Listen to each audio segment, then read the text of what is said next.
Assalamualaikum warahmatullahi wabarakatuh. Kami dari kelompok 7 di sini kami akan mempresentasikan hasil diskusi kami yang berjudul Analisis Konflik Sosial dalam Rencana Pembangunan Tempat Pengelolaan Sampah Terpadu yang disingkat TPST di Lapangan Temanggal, Kalasan, Sleman. Anggota kami terdiri dari saya, Saldan Tandere. Saya Raffi Ezra Pranata Rubai. Saya Vanessa Ika Rahmawati. Selanjutnya ini daftar isi kami. Jadi latar belakang judul kami ini permasalahan sampah di Yogyakarta kian kompleks. TPST Piungan bahkan sempat ditutup karena kelebihan kapasitas, menyebabkan penumpukan sampah. Sleman sendiri menyumbang sekitar 600 ton per hari. Untuk mengatasi ini, direncanakan pembangunan TPST di lapangan Temanggal yang selama ini berfungsi sebagai ruang publik. Masyarakat khawatir akan dampak negatif terhadap lingkungan dan sosial. Seperti dikatakan Soeharto, konflik sering terjadi saat pembangunan dilakukan secara top-down tanpa partisipasi warga. Nah, rumusan masalah dan tujuan dari judul kami, rumusan masalah yang pertama adalah bagaimana perencanaan, konstruksi, dan pengoperasian tempat pengelolaan sampah terpadu atau TPST di lapangan Temanggal berpotensi memunculkan resistensi dan konflik sosial di kalangan masyarakat sekitar. Yang kedua, bagaimana intervensi dan pendekatan pengelolaan sosial yang tepat untuk diimplementasikan memitigasi dampak tersebut. Yang kedua, tujuan. Tujuan pertama, menganalisis kondisi sosial kemasyarakatan di wilayah lapangan Temanggal. Kedua, mengidentifikasi isu-isu sosial serta potensi resistensi dan konflik yang mungkin muncul pada setiap fase proyek, perencanaan, konstruksi, dan pengoperasian. Yang ketiga, menganalisis potensi konflik menggunakan pendekatan pohon konflik dan segitiga galtung.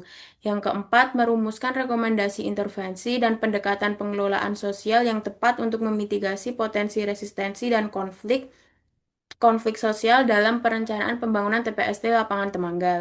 Nah, gambaran wilayah studi ini, Lapangan Temanggal sendiri terletak di Desa Sambisari, Kelurahan Purwomartani, Kapanewon Kalasan, Kabupaten Sleman, Yogyakarta.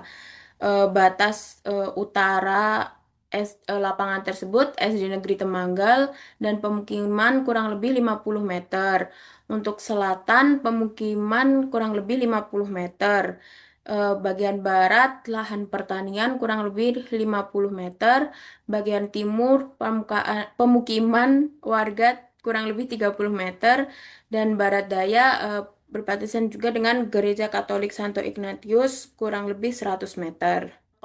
Gambaran wilayah studi secara demografis sendiri, total penduduk Kalasan kurang lebih 86.773 jiwa, di mana Kelurahan Purwomartani sendiri merupakan kelurahan terpadat di Kalasan dengan jumlah 37.850 jiwa, di mana usia produktif lebih dari 70% itu usia produktif, untuk lansia kurang lebih 9% dan anak-anak 22%. Di sektor ekonomi didominasi sektor informal seperti pedagang, kaki lima, toko kelontong, dan usaha jasa skala kecil, dan sebagian di sektor swasta, pertanian, dan instansi pemerintah.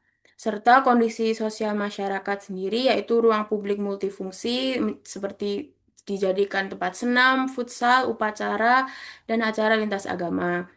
Lalu pusat interaksi sosial lintas usia dan kelompok masyarakat, serta menjadi ruang terbuka hijau. Isu-isu sosial dan potensi konflik dalam perencanaan, konstruksi, dan pengoperasian TPST.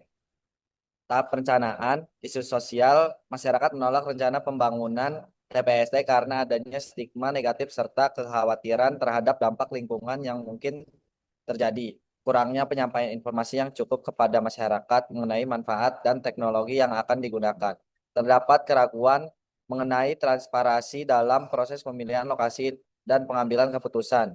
Masyarakat juga tidak percaya kemampuan pemerintah dalam mengelola fasilitas tersebut secara baik. Potensi konflik, terjadi konflik antara pemerintah daerah dengan masyarakat sekitar lokasi rencana. Ada konflik antar kelompok masyarakat yang pro kontra terhadap rencana tersebut.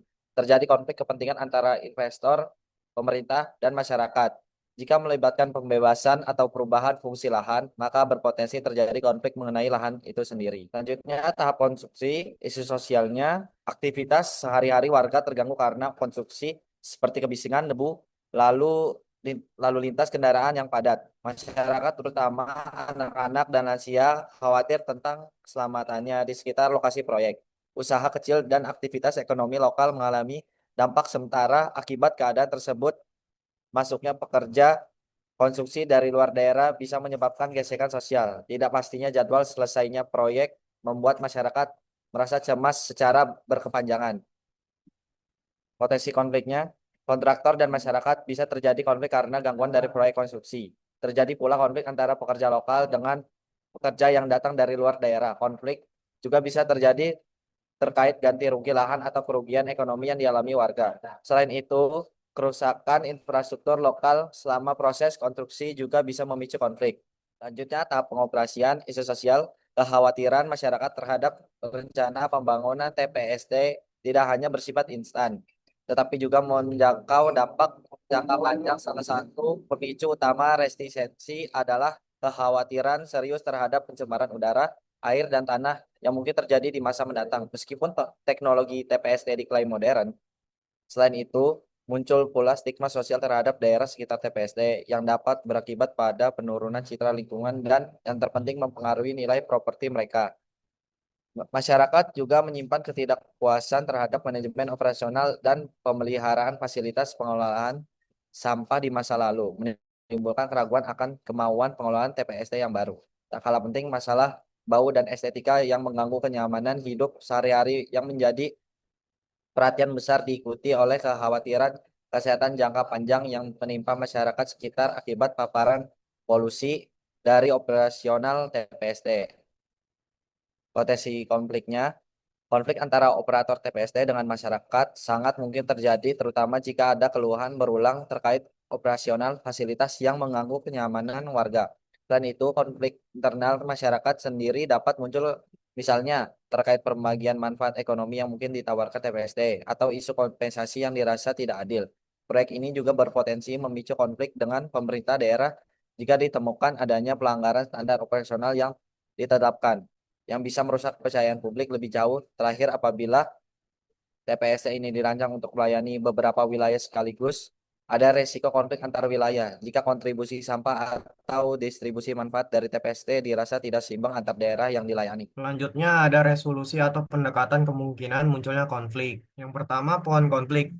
Tahap perencanaan, cabang dan daun, efek, dampak, gejala dan konsekuensi, aksi protes warga, petisi penolakan hingga potensi unjuk rasa terhentinya proyek karena tekanan sosial dan konflik horizontal. Kemudian ada batang, core problem, isu utama yang tampak penolakan warga terhadap pembangunan TPST, ketegangan antara masyarakat dan pemerintahan. Selanjutnya ada akar, root cause, penyebab mendasar dan struktural, kurangnya komunikasi dan partisipasi masyarakat dalam pengambilan keputusan, tidak adanya kajian sosial, budaya, dan AMDAL sosial, dan lemahnya sosialisasi pemerintah terkait manfaat dan teknologi pengolahan TPST. Yang kedua, tahap konstruksi, cabang dan daun. Efek, dampak gejala dan konsekuensi, aksi blokir penggunaan alat berat, munculnya konflik horizontal antar warga. Batang, core problem, isu utama yang dampak, keserasahan karena suara bising, kendaraan berat, ketegangan antar masyarakat mendukung dan menolak. Akar, root cause, penyebab mendasarnya dan struktural, minimnya pengawasan partisipatif terhadap proses pembangunan, informasi soal metode konstruksi tidak transparan, dan kekhawatiran terhadap polusi debu lalu lintas berat. Yang ketiga, tahap pengoperasian, cabang dan daun, efek, dampak, gejala, dan konsekuensi, warga tidak mau membayar retribusi dan hilangnya kepercayaan jangka panjang. Selanjutnya, batang, core problem, isu utama yang tampak kekhawatiran pencemaran bau, air, tanah, dan persepsi bahwa manfaat ekonomi tidak dirasakan warga.